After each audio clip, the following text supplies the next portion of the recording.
So we're talking about the bureaucracy, and what do you think the bureaucracy means? What is the bureaucracy? Yeah, well, actually, the bureaucracy tends to be the most representative part of our government, right? So Congress, remember, what kind of representation does Congress have? Not descriptive representation, but substantive representation. So Congress doesn't really look like us unless you are a relatively old white man with, since at least the 19 teens, no beard. The presidents don't look like you. But the bureaucracy tends to look fairly well like us, at least more like us than anybody else. So no, what else is? What do you think the bureaucracy is?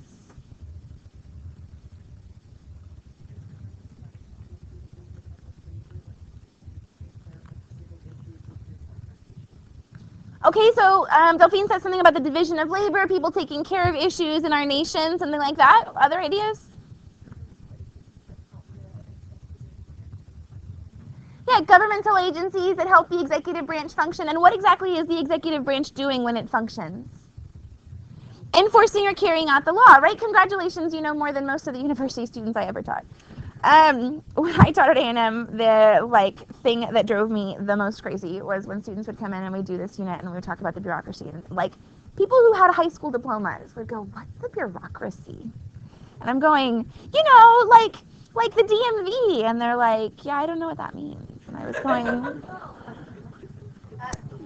okay. Well, anyway, so now you know that the bureaucracy are those parts of the federal government. Well, they're the parts of the government. We're talking about the federal bureaucracy. The parts of the government whose job it is to help carry out the laws. The president can't actually do it all by himself, right? The government's too big. Even George Washington knew that from the very beginning. And George Washington appointed, of course, the very first three cabinet members. For Secretary of State, Secretary of the Treasury, and Secretary of War. So the bureaucracy isn't mentioned in the Constitution. The only place we've got is Article 2, Section 2, where it just says that the president can ask for the opinion in writing of each officer in the executive departments, asking them some stuff. So it's like we're assuming the president is going to have some officers in some departments, but other than that, the actual functioning of the bureaucracy is not there. So most rules about how the bureaucracy works, well, actually all rules about how the bureaucracy works are laws, the most important of which are the civil service laws. So we have a civil service system. First of all, that means we don't have what kind of system? If we have a civil service system, it means we don't do what when we hire people for government jobs? No, we definitely pay them. Not very well, if we're being honest, but we do pay them. No. I mean, hopefully we don't do that either, but no, that's not what it means. Yeah, so the civil service, so she says it's merit-based instead of based on your connections. You're on the right track. The civil service system is sort of the opposite of the patronage or spoils system. So the patronage or spoils system is when you get hired for a government job based on your connections, because you supported somebody politically, or because you made a campaign contribution, or because you're the second cousin of the president. Like, that's how you get jobs under the patronage or spoils system. But we don't want that to be the case much of the time. And so we decided that we wanted to have a civil service system. It actually happened after this crazy guy who wanted a government job shot the president. And everyone's like, wow, we should probably not make that happen again. And so they passed the Pendleton Civil Service Act. And the Pendleton Act, which is spelled Pendleton, the Pendleton Act, which creates this idea of a civil service system, provides for government employees to be hired on the basis of merit. So sometimes it's called the merit system, other than a civil service system. And that means that you actually have to be qualified for the job that you're hired for. I have a friend who works for the Census Bureau, and when she was getting this job, she already knew the director of this department she was going to go work for, and he wanted her to apply. And when she's applying, they had to create the job description to match her resume so that the system would pick her resume. You, as the government, literally can't hire people who don't meet the qualifications for the job that is posted. So they post a job that says that you need to have master's in this whatever and 5 years experience and your resume doesn't show those things. You literally cannot legally be hired. So they have to make sure that people who are being hired meet those qualifications. And the sort of like side effect of the civil service system is that it tends to be really difficult to fire a civil servant. So once you've been hired, there's a fairly like convoluted process for trying to fire that person, because we want to make sure that civil servants aren't being fired for political reasons. So you have to prove that it's not just that you don't like them, you have to show that they're bad at their job and that you've asked them to get better at their job, they're not doing any better. It's sort of a process. Which is good, because we don't want a system in which people who are important and good at implementing policy are fired just because their political ideas don't line up with that of the president. But the side effect is that sometimes we get people who aren't that good at their job, who just have a really hard time being fired, right? Like the people at the DMV who appear to like really, really dislike their choice of career. I don't know, nobody forced them to be there, but there we go. Okay, so here is a partial list of agencies and departments who have a responsibility for border security as of 2010, which is the last time I could find an updated list. So here are some, not all. They're the ones I could print on the slide, actually, of the agencies and departments with responsibility for border security. It is, in fact. Any thoughts about that? It does seem like a lot of coordination, right? So you can imagine that there might be some gaps in border security if, I don't know, like the Customs Service thinks that the Animal Plant Health Inspection Service is doing this thing about checking FIDO or whatever, but actually the Animal Plant Health Inspection Service thought that FIDO was going to be a claim because he was property, I don't know, and then we might see poor Fido bringing in some sort of awful disease into the U.S. or something, based on that like lack of coordination. And then of course you can see that there would just be a really complex, if you wanted to have this like big operation involving the improvement of border security, say the construction of a wall, then you would have to coordinate with all of these different organizations, right? So who's going to be responsible for overseeing it? Who's going to like develop the plans? How are we going to coordinate who's going to be monitoring this? You can see that would get complicated. Right, so why do we have a system like this?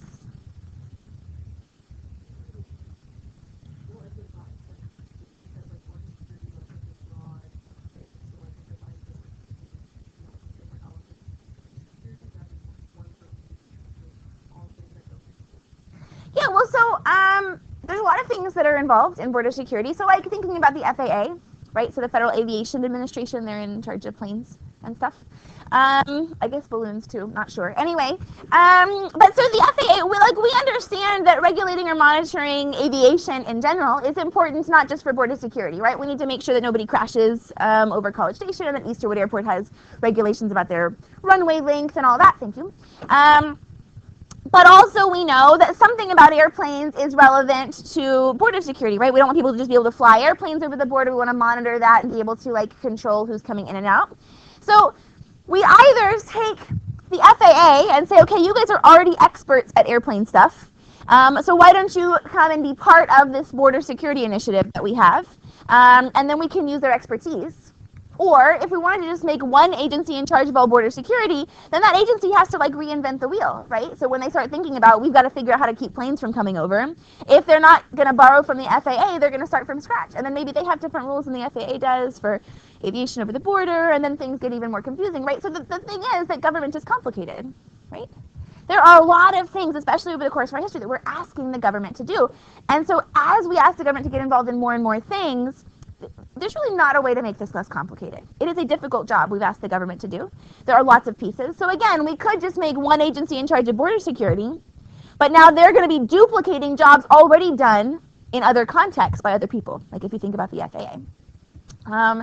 So there are some problems, however, with inefficiency and redundancy and communication problems. And how many of you guys watched The Storm at the beginning of the year?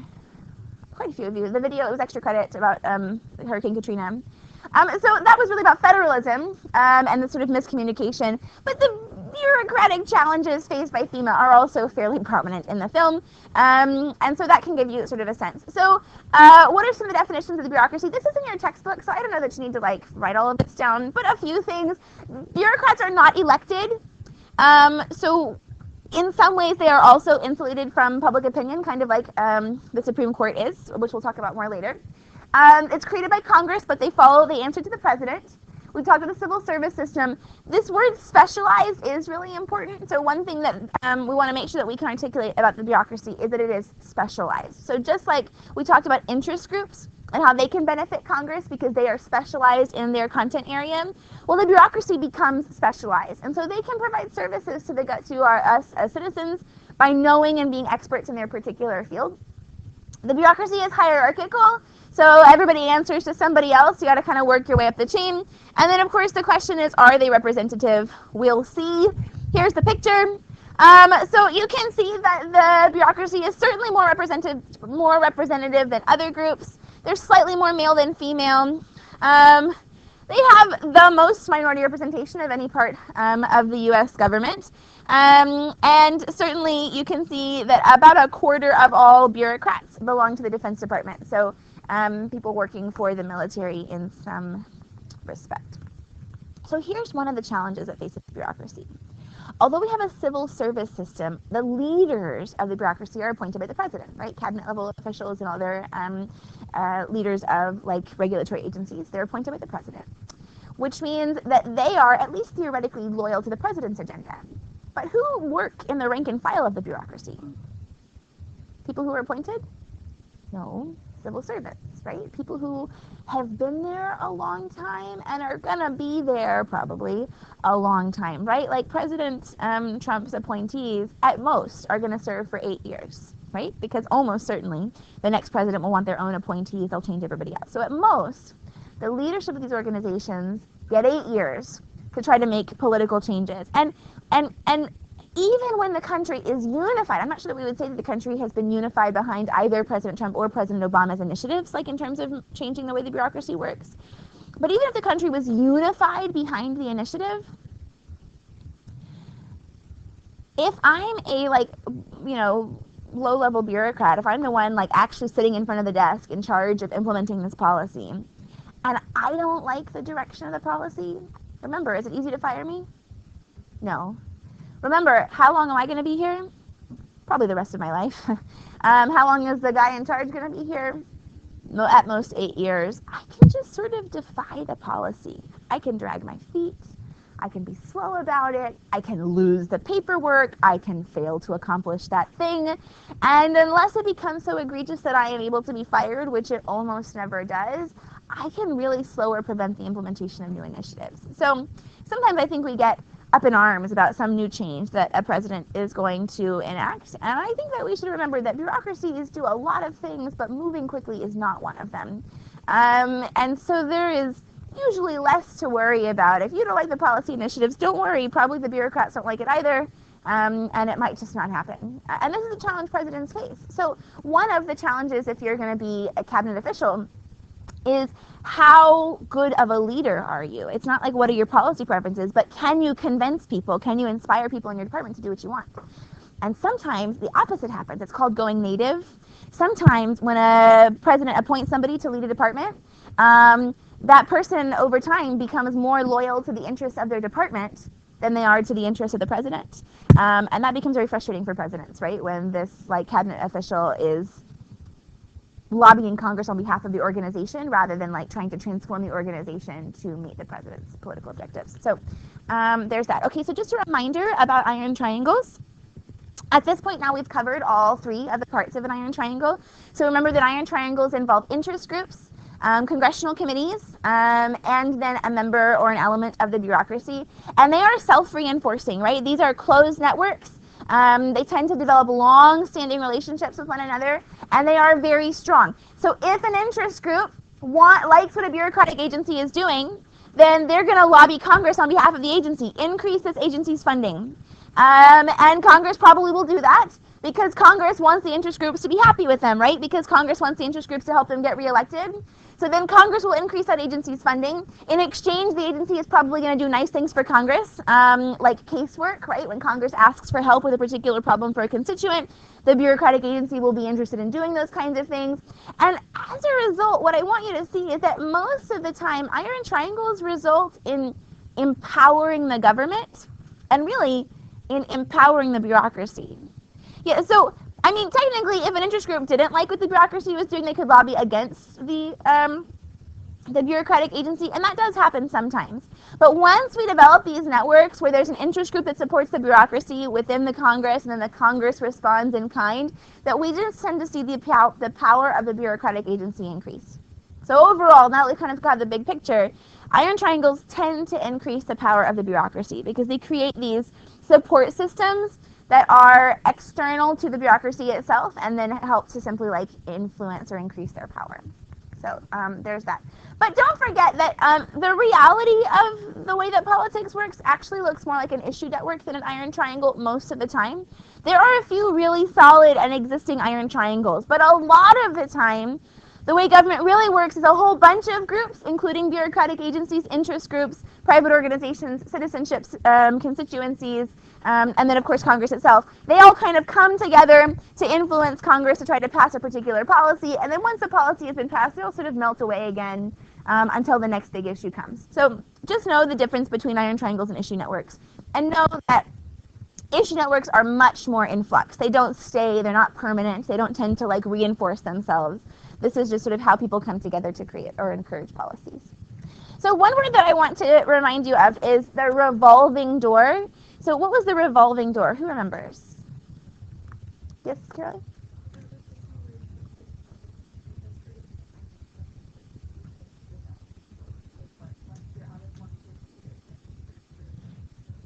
Yeah, so we heard it when we studied Congress, right? So legislators often will retire from being a congressman and then go and join an interest group and get like really high salaries when they move the interest group, and we wonder why that's a problem. Well, it can be a problem because if I'm about to retire, I might be convinced by an interest group, hey, vote our way on this bill, you're going to retire, who cares what your people think, and then you can come and have a nice cushy salary here with us and help us to get policies passed in the future. So that's a little bit of that.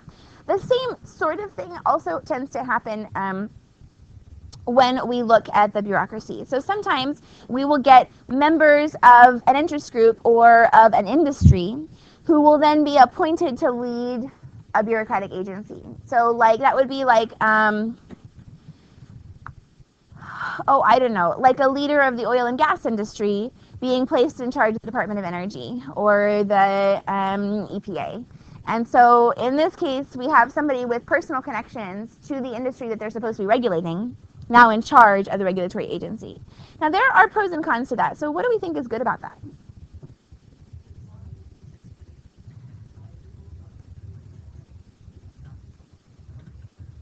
Yeah, they have experience and knowledge. What did you say?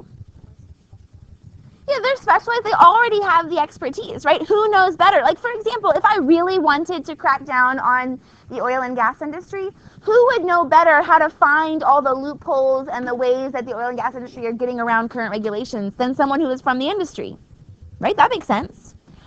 What's the downside? Yeah, that they might not necessarily be committed to the interests of the government or of the regulation. They might actually be more loyal to their industry, and so they might transform the agency to be less active in their enforcement of policy. And that really is hard to tell until you sort of see it in action, right? It's hard to know, who is entering civil service because they just want to make a change and want to make a difference in the world, and who's doing it because after a stint as the Department of Energy Secretary, they can go back to ExxonMobil and get like $7 million or something as a bonus, because that's a thing that has happened in the past. Okay, so sometimes people talk about trying to reduce the size of the bureaucracy, and this is one of my favorite cartoons.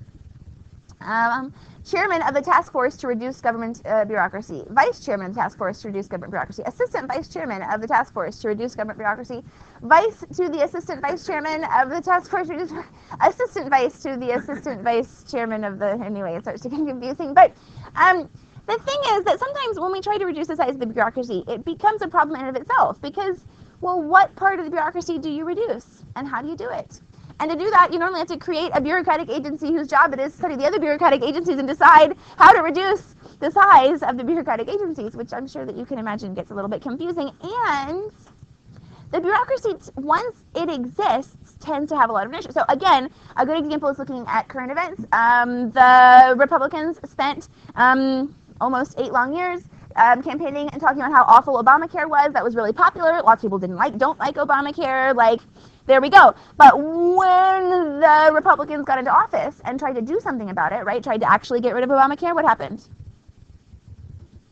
People were really mad because it turns out, even though like I might not like all of Obamacare, there's at least something about Obamacare that I might like, and then heaven forbid my legislator try to take that away from me. So I'm going to campaign, don't you dare take that away. And everyone has something they like about it, and it turns out that it's very difficult to get rid of any of it because somebody likes it in the end. Like Ronald Reagan became president, right, and his big campaign initiative was to reduce the size of government. And of course, the biggest parts of government are like these entitlement programs, like the Great Society social safety net that was created, things like Medicaid, Medicare, the Elementary and Secondary Education Act, expansion of Social Security and disability payments. Like these are the biggest parts of our government, right? But it turns out people kind of like those. And so those places where maybe we could have made the biggest cuts in terms of like reducing the size of government are actually so popular that Congress effectively can't do it. I mean, they could, but then a lot of them would get unelected, and they don't want that. So once we create an agency, we create beneficiaries of that agency. We create constituencies of that agency. And if we want to try to get rid of it or try to reduce its size, those constituencies, those beneficiaries are going to be very active. And so it's really difficult. So one of the best ways that Congress has found to try to reduce the size of bureaucracy are through the creation of sunset laws. So basically they automate the system of reducing the size of the bureaucracy. So they pass a sunset, so when they create a bureaucracy, like a new agency, they include a sunset law, which basically says this agency will cease to exist at insert deadline here, unless it is reauthorized. So AP US history people might remember like the debates over the Bank of the United States. This is before they called it sunset laws, but the Bank of the United States was chartered with a deadline, right? It's going to exist for this long, and then it's going to go away unless it is rechartered. So if we all like it and it's going well, then there should be enough popular support to recharter it when it's time. And if we don't like it well enough, then we can just do nothing and it will go away, right? It's hard to act. It's not hard for Congress to not act. And so sunset laws tend to make it easier for some agencies to sort of like exist for a certain period of time and then go away. So especially like stimulus programs, so economic recovery attempts where we're going to create like a jobs program, or we're going to create a loan program, or we're going to create a whatever, we'll do that, but we'll include a sunset law. So theoretically, we should be out of this recession in 5 years. So we're going to say it's going to last 5 years, and then it's going to expire unless it's reauthorized. And so unless there's enough political support to reauthorize it, it will just go away automatically. We don't have to worry about trying to fight over or fight against those constituencies to actually repeal it. It just does it automatically. So there's that. Devolution has been relatively successful since the 1980s, but remember that devolution just returns power where? To the states. It doesn't actually reduce the size of government overall. It just says that we're going to have less federal involvement in those things. We're just going to use federal dollars, and then the states are going to manage them. So we haven't really seen a reduction in the bureaucracy overall as a result of that. Okay, so how do we control the bureaucracy? This is where we're going to end for today. How do we control the bureaucracy? Well, there's an easy one, right? How does Congress control the bureaucracy? Okay, well, they pass legislation, so they can pass new rules, right? So if they don't like how the bureaucracy is enforcing something, they can pass a new rule. No, you have to enforce it this way. We left that up to interpretation, but you have to do it this way. How else does Congress control the bureaucracy? The budget. They give the bureaucracy the money that the bureaucracy needs to operate, and if they don't give it enough, well, then too bad, so sad. What else? How does the judiciary control the bureaucracy? Yeah, so they can monitor, and if they think that the particular enforcement of an action is unconstitutional, they can declare it so. What else?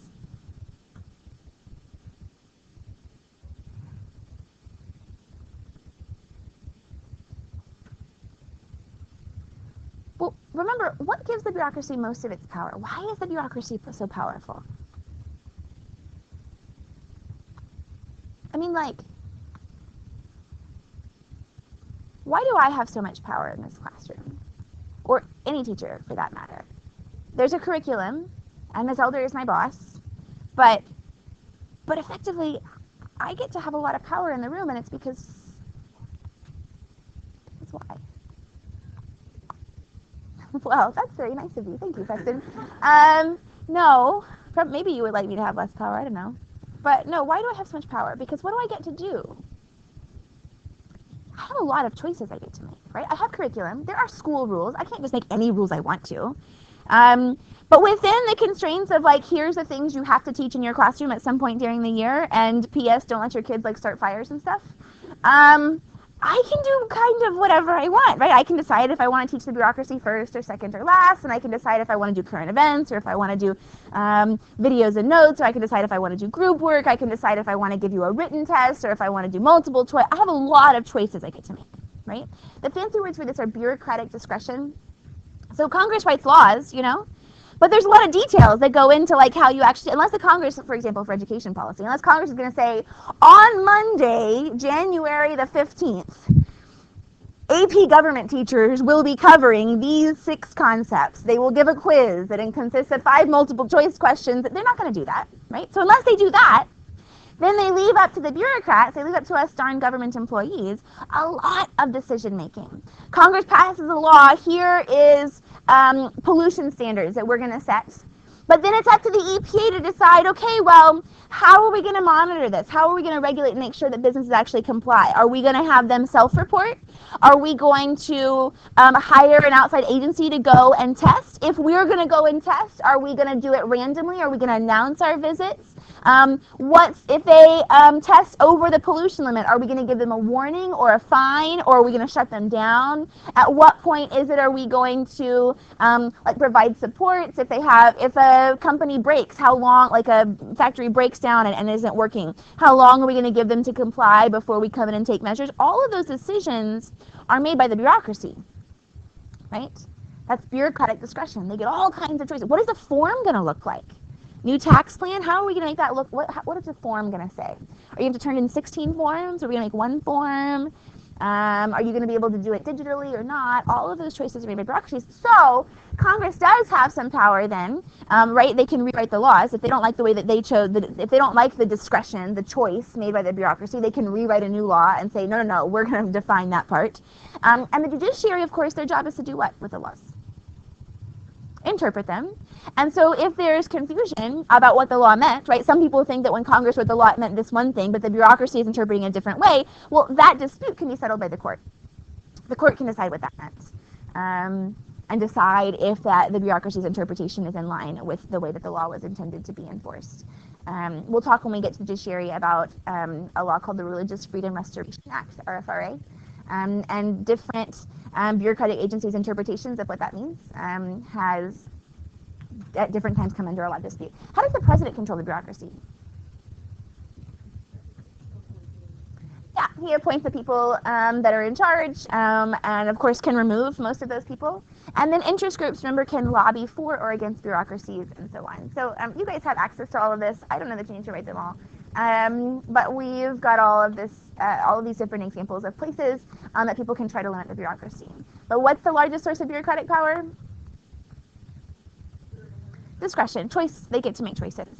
So despite all of these things, unless we spell it out in very specific detail, remember, like the president, the bureaucracy can't disobey the law. But unless we give a lot of detail, they still have a lot of power in terms of how those things are going to be implemented. Okay, so